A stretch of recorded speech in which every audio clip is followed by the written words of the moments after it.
الدرون المغربي يطال منقبين موريتانيين في قصف جوي جديد. 4 مدنيين لقوا حتفهم، فيما أصيب آخرون بجروح تم استقبالهم بالمركز الصحي بمقاطعة بئر أم إكرين. لا شويدك ما يخسر شيء، لا عادي.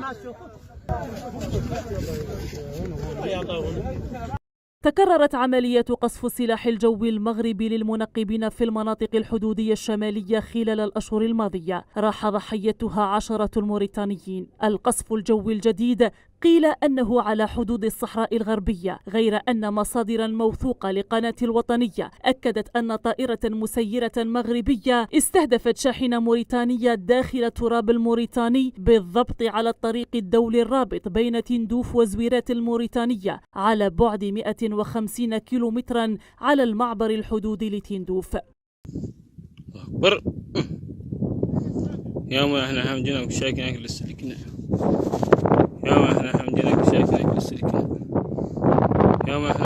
تطاولت المغرب على حدود الجارة الموريتانية في خطوة وقحة وجبانة استهدفت من خلالها مدنيين أبرياء، جعلت اليوم حسب متتبعين الطريق التجاري المنجور الرابط بين تندوف ونواكشوط غير آمن على المرة.